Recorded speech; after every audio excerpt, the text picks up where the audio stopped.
Hello and welcome to Gameweek 12 of the Premium Player FPL podcast. It's been a long old international break, I think the third one this season, so it's been very much stop-start. It's not been as relentless as last season was, but I think that's the last of the international breaks now, especially for the European countries up until March. So I think there's 10 game weeks in 40 days or something crazy like that. So yeah, very much going to be a great season for FPL. Hopefully fly up the ranks. Hopefully listeners can fly up the ranks too. I know I need it. Mindy, not so much. So you're having a great season, aren't you? I was going to say, you should just worry about your own rank. Don't worry about the listeners. Yeah, you can't. You haven't got the headspace to be worrying about all these other people. I've got my head, so plenty of room in there. Yeah, back after the international break. I enjoyed having a bit of a rest. Actually, not thinking about all this stuff too much. But good to be back. You don't do anything as it is. What are you thinking about?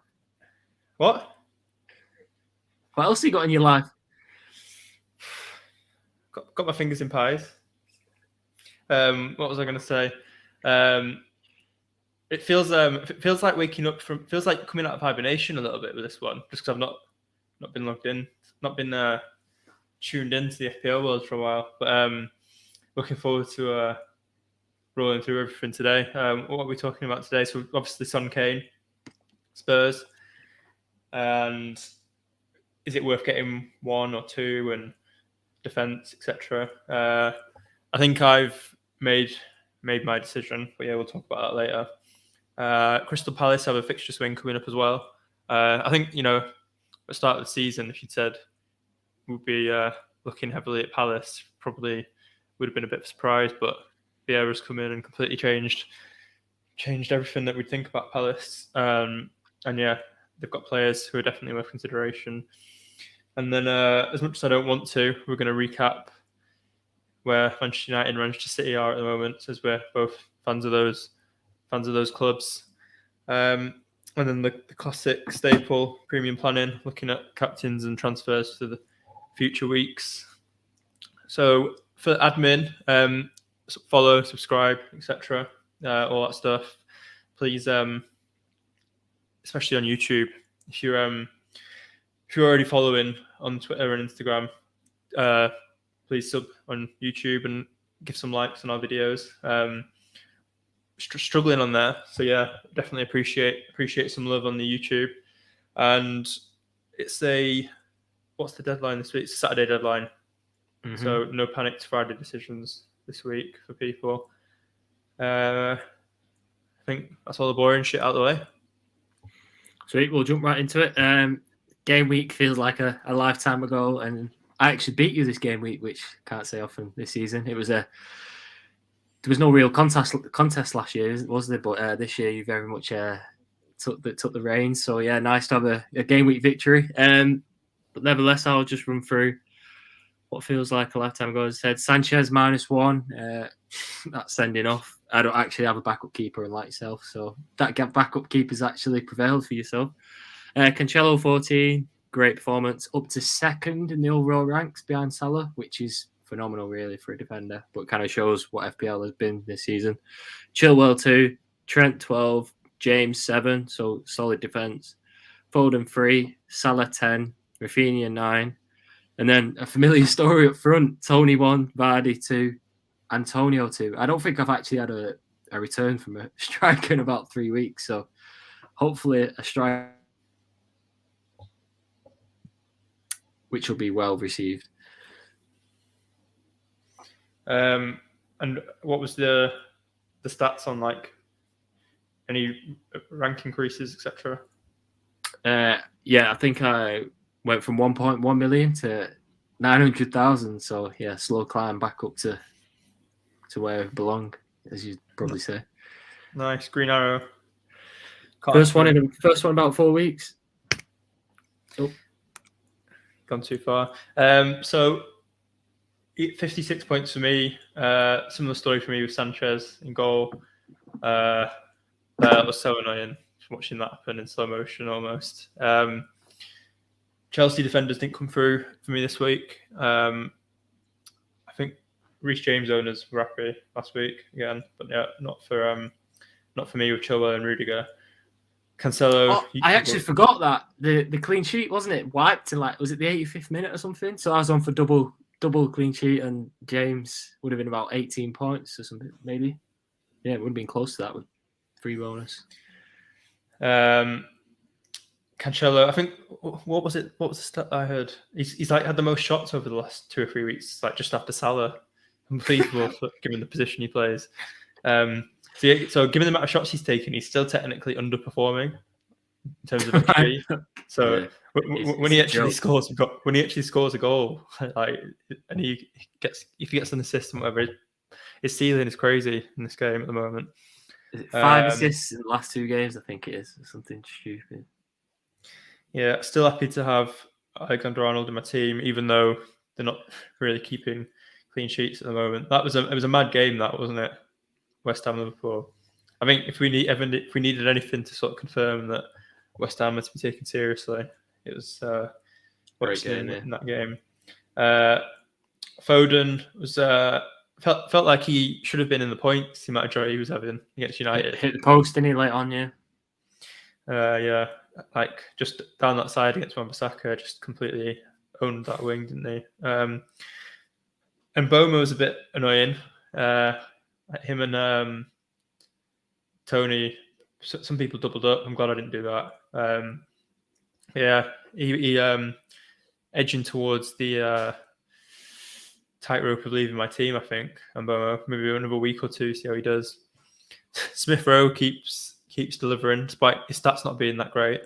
I think Saka's stats are better, but Smith Rowe just keeps getting the points. So, yeah, I'm not actually sure how sustainable his goal-scoring run is, but happy to take the points while they're coming. Salah captain, like everyone. And then, yeah, Antonio, Vardy, nothing to say. On Vardy, it's just... Yeah, that sound sums it up, doesn't it? For the podcast listeners, Callum just... what do you call it when you do that with your lips? Is there a word for it? A raspberry ripple, is it? A raspberry ripple? Is that an Oldham thing, calling it that? I've never heard that. I don't... is that right? I'm sure I've heard that somewhere. A raspberry ripple. Right, okay.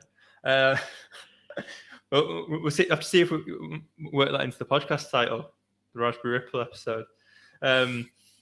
Vardy, he's a bit annoying, isn't he, Vardy? I feel like every time I have him, he does this. Is it troll, isn't it? Like, the only reason we got him in because he was scoring, but his stats still weren't great. But he kind of forced the hand because there's no premium striker. And he's just been shocking the last 3 games. I'm actually surprised that he's starting instead of Daka because he's not looking great at all on the eye either. Yeah, it's been an annoying transfer, that one.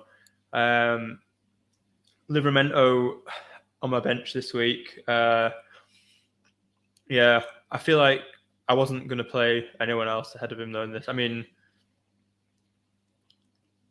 a lot of people benched Cancelo instead of Livramento, so I'm glad I didn't do that. And there was people celebrating. I remember now on that Friday, because it was the Friday night game, Southampton versus Villa, wasn't it? And people were celebrating like the fact Livramento had a clean sheet when they had Cancelo on the bench. So it's a bit early to start celebrating. But yeah, he's a flagged this week, so probably stay on my bench. One of them mystery injuries just before an international break, isn't it? And Mount was another annoying teeth trouble out of all the things. I've never heard of that. It was something to do with having his wisdom tooth sorted or something, wasn't it? Which is bizarre. But yeah, thankfully from the wild card in game week 8, my squad was strong enough, so I didn't make a transfer last week.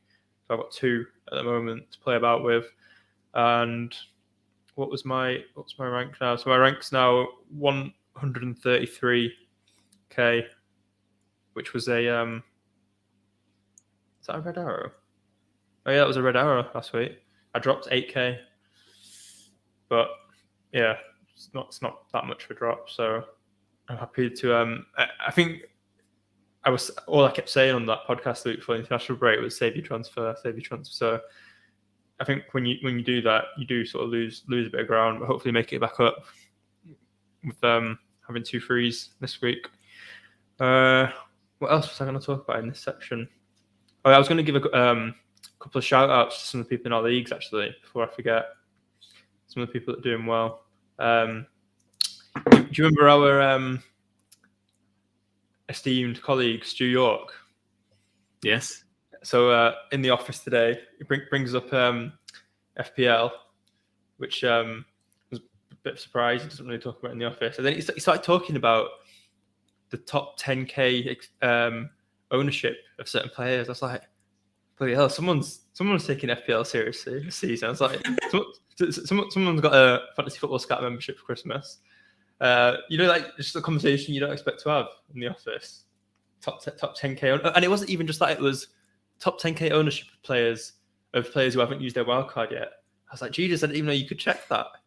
So he's going deep on the stats. But yeah, Stu's having a good season. So shout out to Stu. And then in one of our other leagues, Mike Johnson is flying 9k, ranked to 9k. He's been flying with having Chilwell from early, Chilwell, Cancelo in his defence. So yeah, it's going to be difficult to rein him in our league. But yeah, a couple of shout outs to some people. We don't just slag everyone off on this podcast. We do give credit where it's due sometimes.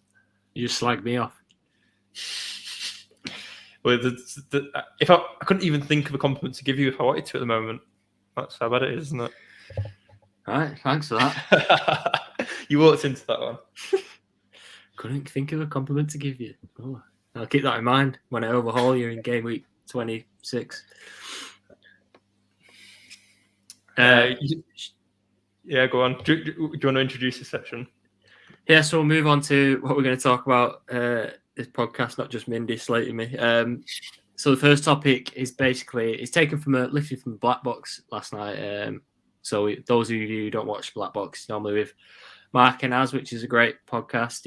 I think FPL General stepped in last night, did a great job. But yeah, I just thought this was an interesting stats table really around the attackers and their minutes per XGIs, so expected goal involvement, goals and assists.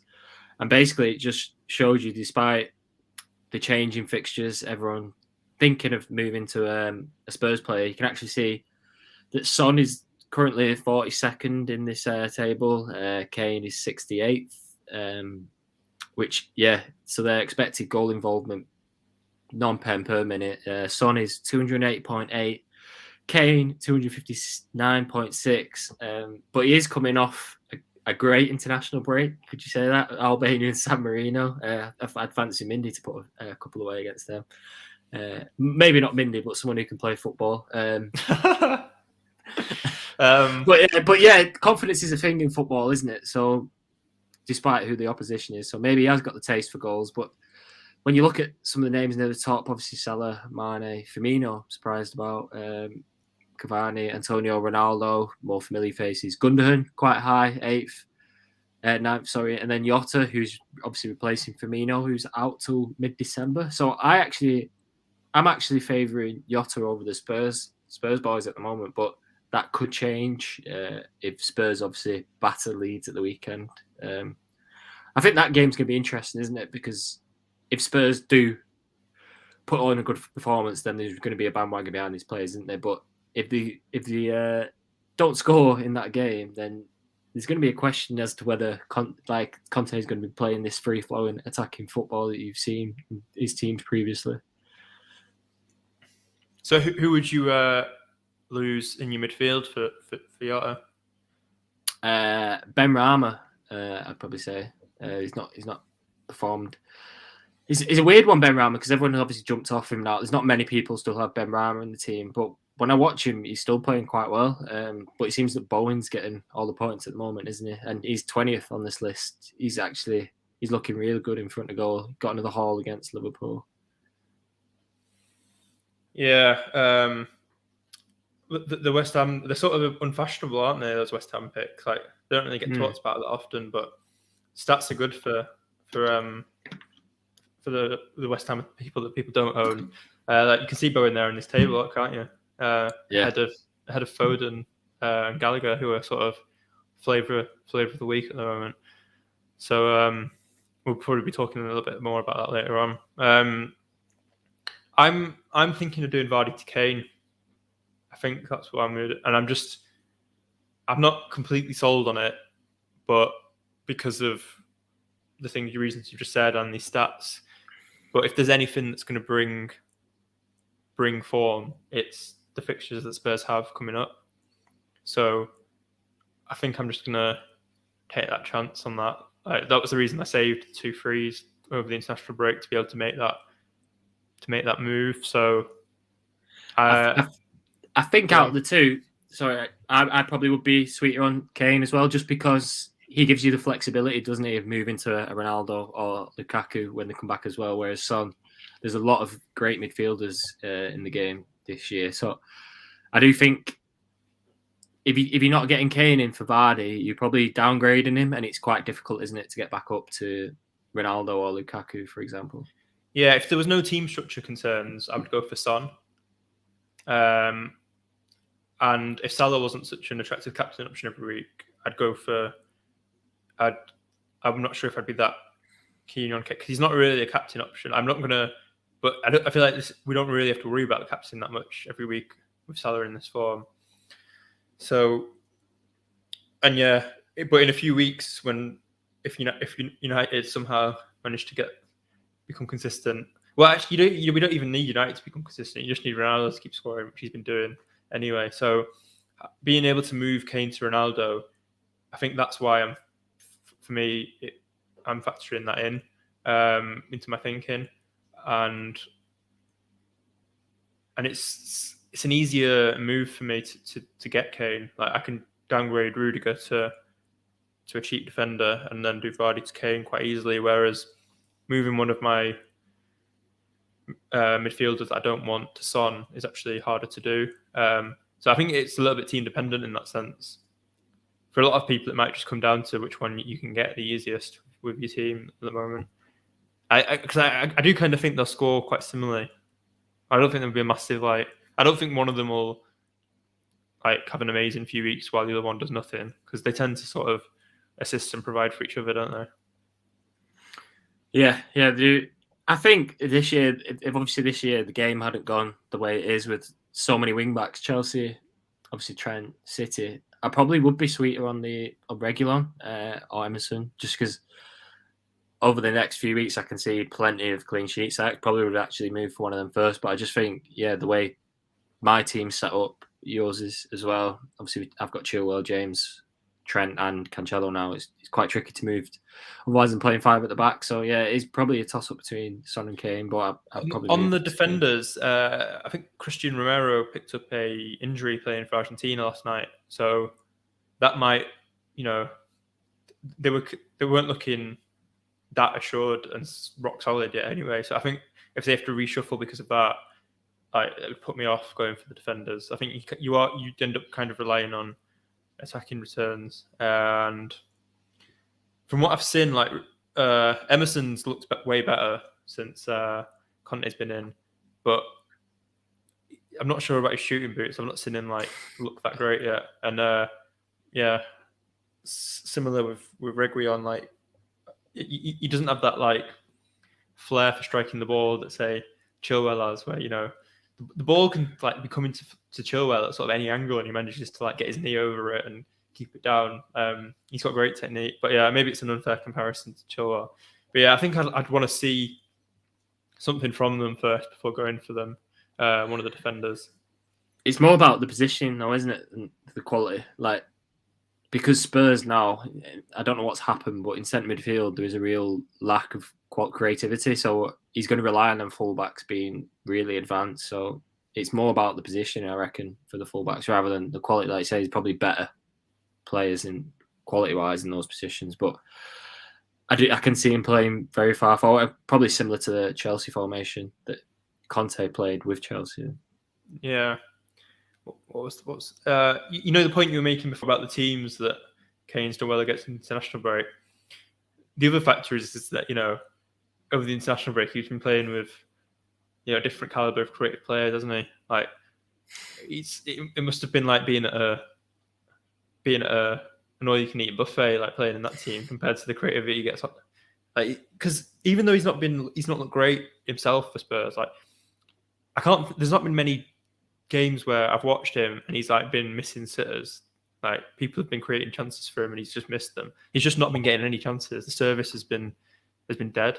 So that's part of the gamble with going in on Spurs. You're sort of hoping that that the fixtures just mean that they come up with something and manage to create some chances against these teams. So yeah, I'm not 100% confident on it. I suppose the thing that goes in your favour with Kane now is his heart's definitely going to be in it, because I can't see a world where Conte's took that Spurs job unless Kane said that he's staying. So I do think that Kane's heart will be back in Spurs, and yeah, I think the desire will be there to score goals, and I don't think you can write him off yet, despite those stats early for him.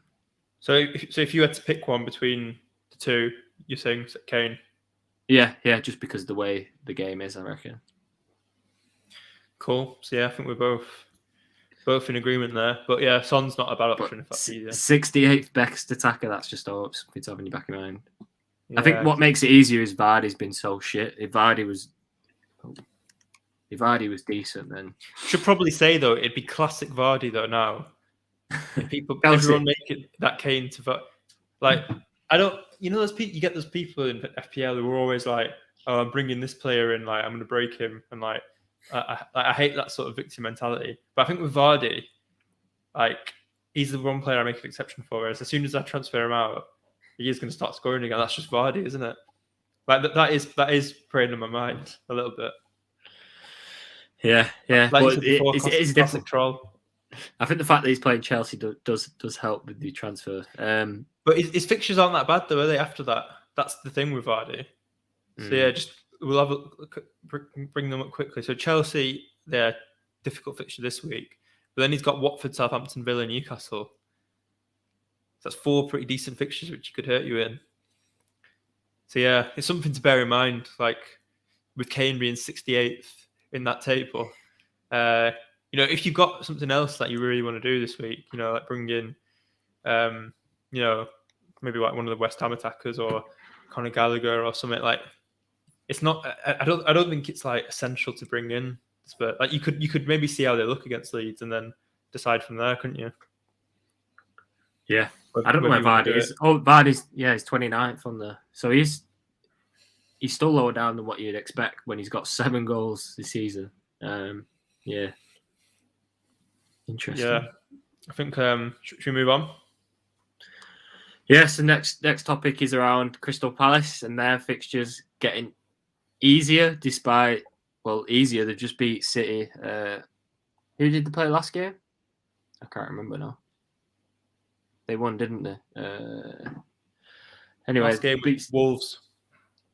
They won that, didn't they? So they beat Wolves, beat 2-0. City. So yeah, 2-0 both games. So yeah, they're in a rich vein of form. I actually watched them against Leicester, and they were brilliant in that game. I think was it centre half made a terrible mistake and 2-0 down, but they got back to 2-2. And then obviously beat City, great performance. Conor Gallagher was brilliant. He's got to be applauded for what he's done there. Built a great team, and obviously Gallagher's looking like the FPL asset to have. But when you look at these fixtures as well, with Sanchez banned this weekend, Guaita's going to be a popular move, isn't it? Is there anyone else that kind of catches your eye in this run? It's like you were saying before about all the attacking fullbacks doing so well, and everyone's on Chelsea and City boys and Alexander-Arnold. I think if we didn't, and Livramento for that matter, if the defense wasn't so brimming with talent, like I'd be considering one of the defenders, because their stats are quite good. Like given the games they've had, the start to the season Palace had, like their defensive numbers are decent still. So you'd think there's going to be quite a lot of clean sheets in this upcoming run, but it's just I just don't have a space for for them. But say if you're looking for a budget defender, like what does Tyreek Mitchell cost? Let me just quickly check that. I would consider one of the defenders. I mean, you've already mentioned the keeper. That could be something people look at if they don't have a backup and they want to move off of Sanchez and they don't fancy Ramsdale. What am I doing here? Crystal Palace. That's what I'm looking at. So yeah, Mitchell's 4.5, and he's the highest scoring Palace defender. I think it's trying to decide between Ward and Mitchell, which one's most likely of attacking returns. It's a bit of a tough one to assess. I feel like they're both equally as bad for attacking returns as each other. So yeah, I guess you could just flip a coin. But would you? It's hard to imagine anyone making that transfer, though, isn't it? With the defensive options we're all considering. I think if you want to get into the defense, the keeper probably does make the most sense. Maybe you've not got Ramsdale, probably a bit trickier. But I think if you've got Sanchez, obviously missing the game this weekend, you've got no other fires to burn. I think that's probably easier.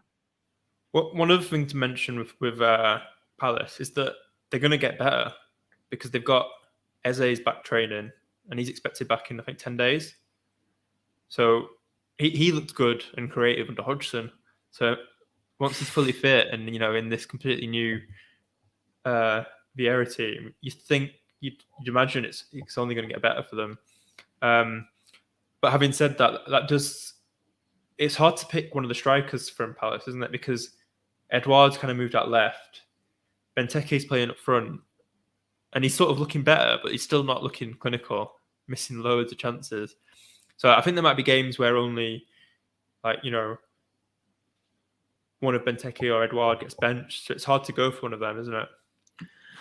Yeah, I'd probably be keener on Edouard despite playing out left because I think he's less of a bench risk, a rotation risk than Benteke. Because I think the big games away from home, Edouard's played up front and Benteke's been on the bench. So I think Edouard's either playing out left or up front, whereas Benteke's either up front or bench. So he'd probably be the one that I'd go for if I was to go for an attacker. But I think Conor Gallagher's just the easy one, isn't it? If you want to be safe, he's the most attractive, I reckon. That performance against City was brilliant.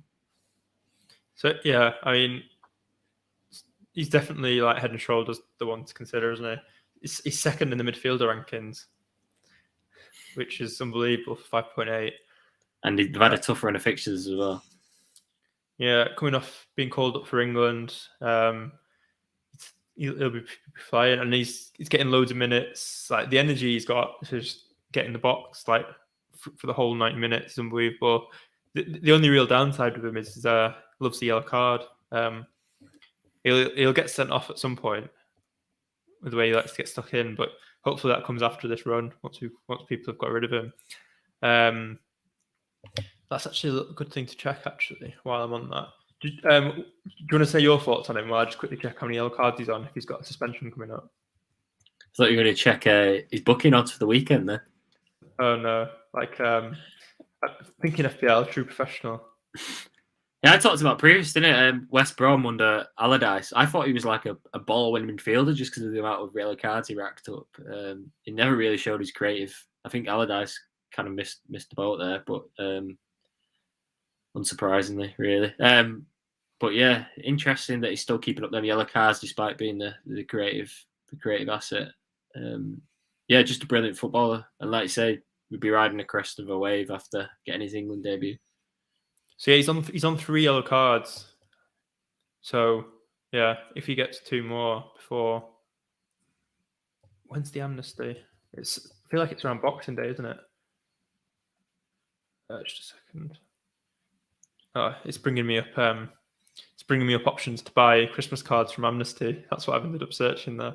But yeah, it's something for listeners and watchers. Just to factor that in. You don't want to bring him in and then, I guess with the squads people have got at the moment, if he does pick up a yellow card and misses hitting 5 yellows and picks suspension, just put him on your bench that week. So probably not something to worry about anyway.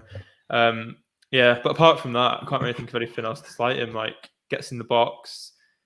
Sometimes he's on set pieces. He's got assist potential as well. Like he's decently creative. So yeah, can't really put anyone off Gallagher. Highly endorse that transfer. Next, going to talk about a game that's probably still fresh in your memory, hopefully. So this is just a stat that I heard last week actually around the City United: 762 passes, 2-0 win against United, most by a team in any Premier League game this season, and the most a team has had on record against United since Opta started introducing passing stats in 03-04. So 2 weeks, that international break kind of come at a good time for United because they're kind of starting a fresh. Would you say it's got a fresh slate? Ollie's had 2 weeks to work with the players that they're kind of there, and it's not as like, I don't know, just from the outside looking in, but if it feels like there'd be less scrutiny on this game than there would have been if it was 3 days later, for example. So Watford away at the weekend. There's nothing fresh about Ollie this season. Let me tell you that. I don't know. It just feels like if this game was 3 days later after the derby, there'd be a lot more scrutiny. That break might have done him well. And I just thought interesting to bring up and look at the fixtures of the two Manchester clubs right up until 20, really, from 12 to 20. Which side is which here? Which side so is United? City's on the left, United's on the right. Yeah, so City, other than West Ham now, which is a 4, and I can't really argue with that now. They've kind of been bolstered up the fixture difficulty ranking. I'd say that's probably about right, looking at the performance against Liverpool. But other than that, City have got a clear run now. So those with Foden and Cancelo, if rotation doesn't get you over Christmas, there should be plenty of points coming in. And then United, we talked about Ronaldo's probably after the Chelsea game. Yeah, he looks like we all know about Ronaldo and the little teams. For Portugal, he loves to get a goal against all the little teams. He did for Juve as well. So from game week 16, I think from game week 16 is when I'd like maybe do that Kane to Ronaldo transfer. So game week 16, because like game week 15 is Palace, and the way Palace are and the way United are, I wouldn't be surprised if Palace beat United. So game week 16 though, Norwich, and then it's Norwich, Brentford, Brighton, Newcastle, Burnley. So Kane to Ronaldo then looks decent. Bit of CR7 for Christmas. Can't go wrong. Well, yeah, you'd think under Zidane. Under Zidane, it'd be a no-brainer, wouldn't it? Your Conte bet's still open, isn't it?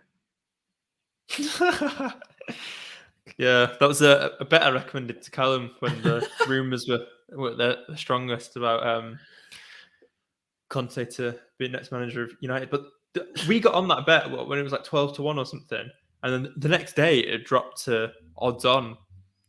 So we got on. You went some, you lose some though. But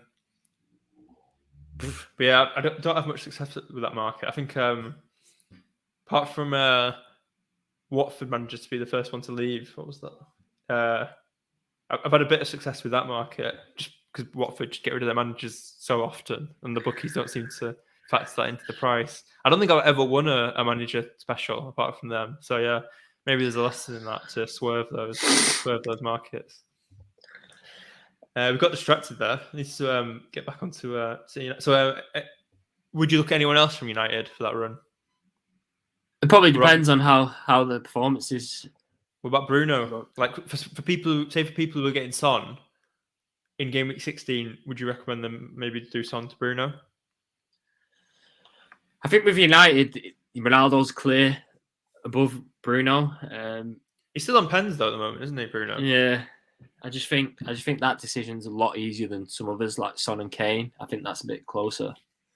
I don't know, just for the amount of shots that Ronaldo gets, and he loves to stat pad against the small teams, doesn't he? Yeah, true. I think I wouldn't be surprised if Bruno does well over this run, though. Like I think that is a viable strategy for people who have Son, if they want to. Would you go both? The thing is, yeah, no, I wouldn't go both. You dice him with death though, not having Ronaldo, because you can see him getting a hat trick in some of them. Are you making up phrases again? What? Just another raspberry ripple. What did you just say? Dicing, is that a thing? Dicing with death, isn't it? Dancing with death. Dicing with death. Oh right, no, you're right. I'll give you that What one. the hell? I'm not all. We're not all well educated as yourself, so. It's because I had Raspberry Ripple in my mind still, and I was just questioning everything you were saying. But is dancing with death also an expression? Oh yeah, it is. So they're both. I think they're both. We'll stop talking about death now anyway. I'm just googling someone blowing a Raspberry Ripple. We've kind of gone round there. What about City? Are you would you be adding to your City coverage at all for their run? I think what makes it tricky around City is Christmas and the close to the games coming together. We all know Pep rotation. When there's a week between fixtures, the rotation is a lot less. I seem to remember over Christmas periods the rotation kind of it's like a merry-go-round. So I think two Cancelo and Foden I'm comfortable with at the moment. I think those two great assets. Obviously, I had Diaz who was trolling me for weeks. I just had to get him gone, and then he picked up a clean sheet anyway. Because I think if City don't get a clean sheet, Diaz's points have kind of minimised, whereas the wing backs you get a lot more out of. But so most people have Cancelo. I wouldn't be with what's on offer with the wing backs. Diaz, I wouldn't be excited by. Most players have got Foden. If you haven't got Foden already, who would they want to go to? In terms of a third option, it's tricky. I'll probably Gabriel Jesus will probably be the next one for me. Just because of how bad the strikers have been. Yeah. So if people haven't got Foden yet, and they're sort of maybe weighing up Foden or Jota while Firmino's injured, which one would you? I think I'd edge to. I think his stats are better as well. Yeah. And Jota's always the one rotation, isn't it? And was it yesterday? They said that Firmino's out till mid-December, which, when the games are coming thick and fast, that's almost 8 games away. So yeah, you're getting the Jota for a lot of games. Yeah, and then Afcon's after the new year anyway, so you can almost keep him in. Yeah, that does swing the pendulum quite away towards Jota in that case, then, doesn't it? I'm actually tempted, to swift Benrahma out, but see how it works. Fair play. Anything else you want to add on City United? No, it'd just be interesting to see how the international break, whether it's both teams kind of pick up where they left off, or whether that brings out a completely different team in both of them. But before we move on quickly, I think I've just found stats for Foden versus Jota. So expected goals non-penalty for Jota is 3.8, whereas it's 2.1 for Foden. Penalty area touch is very similar, 42 for Jota, 41 for Foden. Goal attempts in the box for Jota, 18 versus 14 for Foden. And chances created is 16 versus 10. So, the stats are on Jota's side. And you'd say, as we said, more nailed on over this period while Firmino's out. So, it does feel like it makes me regret having Foden now, actually. I think if you have Foden out, you must be other fires you put out. I wouldn't advocate getting Foden out, but if you had the choice, then yeah. Very luxury transfer, that, isn't it? It's not like he's been playing badly. No, he could have easily hit post against United, so yeah, he's still looking good. Liverpool are actually just above City in terms of fixtures over the next 5. But I forgot how good Spurs' fixtures are. Looking at that, that's probably why people have gone Leeds, Burnley. I think they knew what they're doing, getting Conte in, weren't they, this time? Another team that we've not talked about this week, Eddie Howe's Newcastle, second on the list. Oh yeah, so Callum Wilson's an option, isn't he? We all know how good Callum Wilson was under Eddie Howe. And even under the dross that was being served up before, Callum Wilson was managing to nick goals whenever he was fit. So you'd imagine in this run, he will get a few goals. New manager bounce, and previous good relationship with Eddie Howe. You know what will be interesting though, if that classic dynamic of Fraser assisting Wilson comes back, because Fraser at Bournemouth, he refused to play, didn't he? Because he was coming up to the end of his contract, and he was like, "Don't care if you're in a relegation battle, mate. I need to protect myself, so I'm not playing." So it'd be interesting to see what he does with Fraser. Is he gonna keep that? Is he gonna like take that personally and not play it? It'd be funny if Eddie Howe says, "I'm not playing you because I'm protecting myself in terms of the job." Mate. Well, those weren't his exact words. Like Fraser didn't come out and say, "I'm protecting myself," but it was sort of obvious, like that was what he was doing with his contract coming to its end. So yeah, there's other creative players, isn't there, at Newcastle? So even if Fraser's not in the mix, but it just would be quite nostalgic, wouldn't it? Because Fraser was a gold FPL pick for a while in that Eddie Howe team at Bournemouth, like at 5 million. Especially the first couple of seasons, because he was priced quite low. I think towards the end he was priced accordingly, wasn't he? But especially the first couple. Burnley up there on the transfer.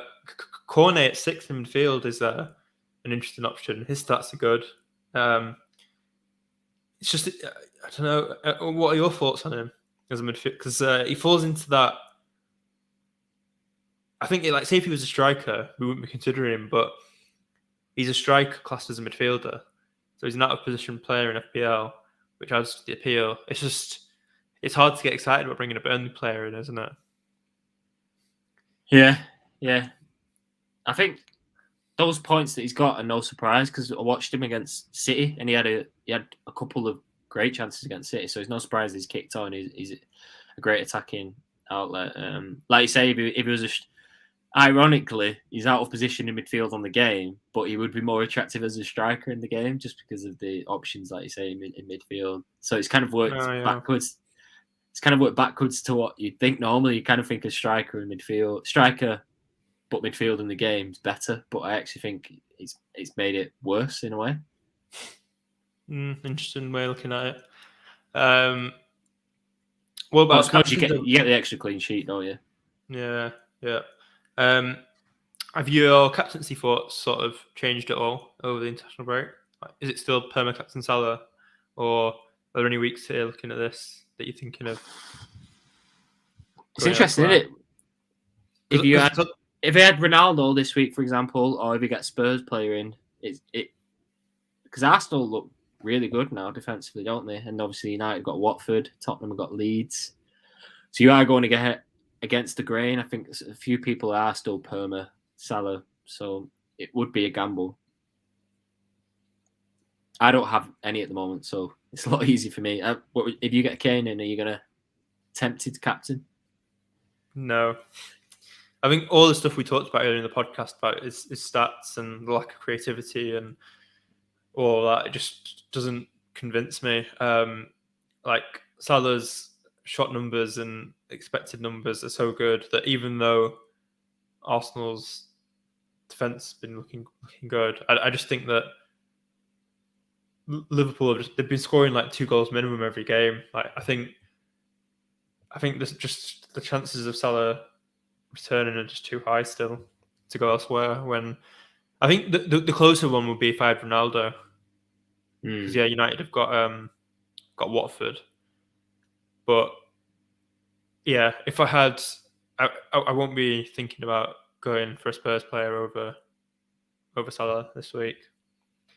And I think Ronaldo, the next, though, then I think the next two, if Salah's still looking great, which he probably will, is Southampton and Everton. It's probably easier just because the other fixtures around them are a bit trickier. And then 15 will probably be the next one where it gets interesting again. If Spurs are flying still, Norwich are poor, 15. Spurs have Norwich, and Liverpool have Wolves. I think that's probably the next kind of decision on it. I think it would be easier 13 and 14, especially with how Everton are playing. The captain decision's a lot easier. Yeah, it's kind of good and bad, isn't it? Like it takes away some of the excitement every week of picking a captain. Well, it's perma captain Salah, but it also just means you've got a bit more, one less thing to think about in a way. takes away some of that stress. You just focus on some of the other decisions in your team. We actually have a question before we finish. We haven't had one in a few weeks, so that's quite nice. Cheers, Toxic A2I9. He's saying Lamptey or Simicast, so he's going against the grey. The Robertson hamstring injury will be interesting. See what happens there. Obviously, Simicast was a favourite early on in the season. If Robbo's out for a few months, then it's easy. Simicast, I think. If he's not, Lamptey's a nice choice as well, isn't he? We all know how ex-Lively is. Ex-Lively, yeah. So Robertson there's not a return date for him yet, is there? I think the thing you got to factor in about Simicast is that, so say if you've got Salah and Trent Alexander-Arnold in your team, and then you bring in Simicast, you're locking yourself out of getting Jota. If Jota gets a double, yeah. If he gets a double this weekend, yeah.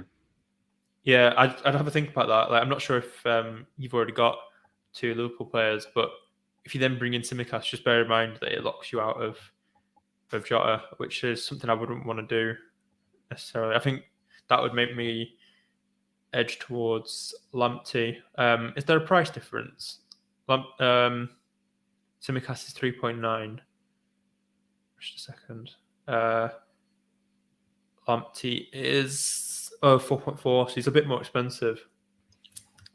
3.9 for a Liverpool fullback is a joke, isn't it? We all know it's the start of the season. He kind of made a mockery of that, but yeah, it does block you from Jota. Yeah, so I think you have to think about that really. If you're not asked about Jota, or you're not asked about having the extra Liverpool midfielder, then yeah, Simicast does look an option. I'd maybe wait for Jurgen Klopp's press conference and see how long Robertson's out for before doing that transfer. Because the longer it is, obviously, the better an option it becomes. If it's like 2 weeks, like it was last time, it's a very short window for it to pay off. Don't forget to like and subscribe for anything else you want to add on that question? No. Cool. Nice to have a question. Hopefully we can step it up. Once we get back into the room of things, I'm sure people will be a bit more engaged. International break always kind of distracts people, doesn't it? So hopefully over Christmas people will be all over FPL again. Yeah. Anything else we need to touch on this week? I think that's it. We've run a bit shorter than usual, but I think we've just run through everything quite quickly. I guess we need to look at so the transfer you're considering is tricky. Either Sanchez to Guaita, or I might just roll it. I'm reluctant to make a keeper transfer. Are you happy with Sanchez long term? I mean, when you look beyond that Villa game, Leeds, West Ham, Southampton, Tottenham, Brighton still look good defensively, don't they? I know last game it all went a bit wrong for them, but yeah, that'll probably be the decision I make, and then probably just keep Vardy and make a decision on Spurs next week, hopefully. Right. But if they win 6-0, I'll be at a loss. That's my thinking at the moment. So you're considering rolling a transfer? Eh? I was expecting you to come on and tell me about a -12 you were planning. No doubt I'll do a -8. So I've got 2 free transfers. So I'm looking at Rudiger downgrading to a cheap defender. I've not decided yet. And then using that money to get Kane up front. I just think that Kane's the fixtures that were the most appealing for having Chelsea defenders are sort of kind of gone now. And he just doesn't, even though he loves a pot shot and whatever, his attacking potential just isn't the same as Chilwell and Reece James. So I'm not that wedded to having Rudiger at the moment. So I'm happy to downgrade him, I think, and move that money elsewhere into my team. And yeah, it just gives me one less benching dilemma every week as well, because my bench has just been ridiculously stacked the past 2 or 3 weeks. So Rudiger to a cheapie. Takes away a decision for me. Makes my life a bit easier. So yeah, that's what I'm looking at. We'll tweet out what we've done ahead of the deadline if you want to see our teams for the week. And I think that's everything. Yep. Good to be back. Good to be back. Hopefully, I'm just having nightmares already thinking about transferring Vardy out. I feel like I kind of know what's going to happen. He's going to score against Chelsea, but yeah, let's see. Yeah, good luck everyone, and catch you next week. Do it.